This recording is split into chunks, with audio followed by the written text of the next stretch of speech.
As a 20-year-old college student named John, I found myself drawn back to my hometown during summer break. Leaving the hustle and bustle of the city behind, I embarked on a journey back to the familiar streets of my childhood.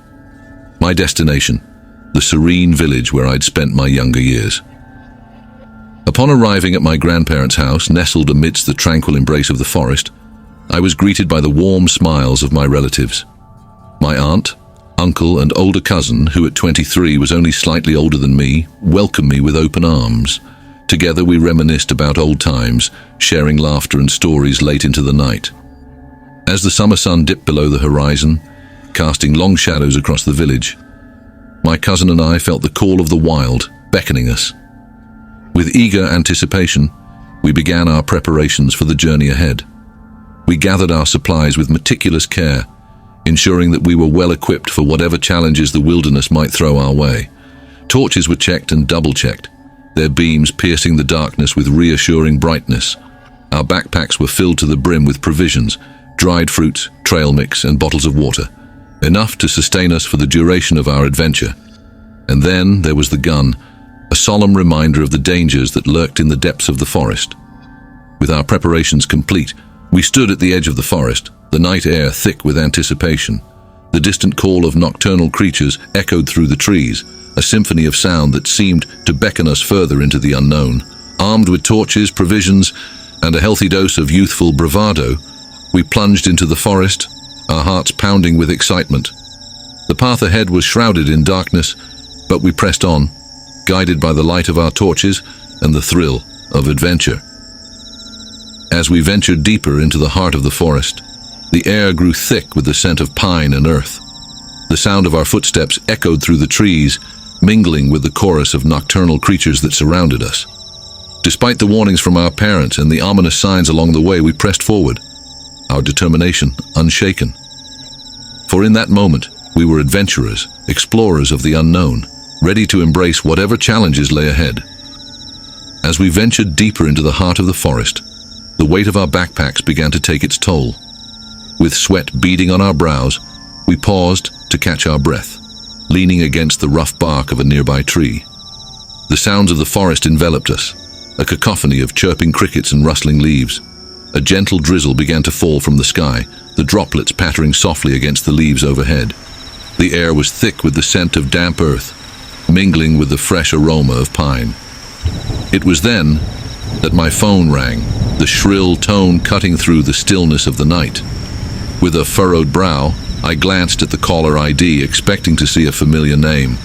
Instead, it was my mother's number that flashed across the screen, a silent reminder of the warnings we had chosen to ignore. With a sense of apprehension, I accepted the call, holding the phone to my ear as my mother's voice filled the air. "John, please," she pleaded, her words laced with concern.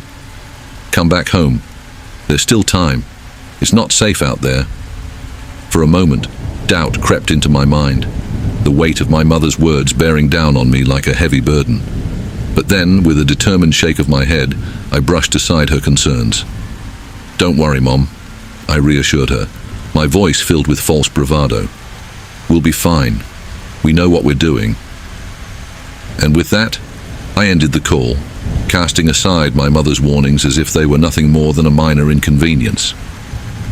Turning to my cousin, I flashed him a confident grin, masking the lingering doubts that gnawed at the edges of my mind. For in that moment we were consumed by a sense of invincibility, fueled by the adrenaline coursing through our veins. We were young and foolish, convinced of our own immortality as we pushed further into the darkness. But little did we know that our defiance would soon be tested, as fate conspired to throw us headlong into the path of danger. As the night wore on, the drizzle intensified, the raindrops falling with increasing fervor as if nature itself sought to dissuade us from our reckless journey. Yet, undeterred, my cousin and I pressed on, our resolve unshaken by the elements.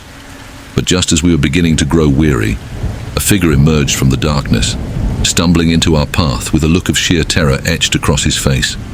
His clothes were soaked with sweat, his breath coming in ragged gasps as he collapsed at our feet.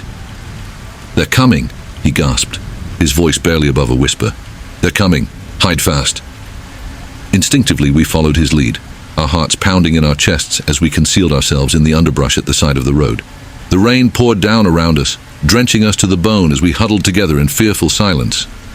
From our hiding spot, we watched as two jeeps filled with armed men rumbled past, their headlights cutting through the darkness like twin beacons of doom. My hand tightened around the gun at my side, my knuckles white with tension as we waited for the danger to pass. Minutes stretched into hours as we lay there, our bodies tense with anticipation. But eventually the sound of the jeeps faded into the distance, leaving us alone once more in the depths of the forest. With trembling hands, we emerged from our hiding spot, our bodies shaking with relief as we realized that we had narrowly escaped disaster. The jeeps had stopped just in front of us, the men's voices carrying through the night air as they searched for their quarry. But by some stroke of luck, they had failed to discover our hiding place, and with a silent prayer of gratitude, we watched as they disappeared into the darkness, leaving us to contemplate the narrowness of our escape. As the first light of dawn broke over the horizon, my cousin and I emerged from the forest, weary but relieved. Grateful for the stranger who had saved us, we made our way to his home, a humble fisherman known to us only by sight. With heartfelt thanks, we expressed our gratitude, presenting him with a small gift as a token of appreciation. In that moment, amidst the quiet of the morning, we understood the true value of community and kindness. As we parted ways, our spirits lifted by his selflessness, we knew that the memory of his bravery would stay with us always, a reminder of the bonds that unite us in times of need.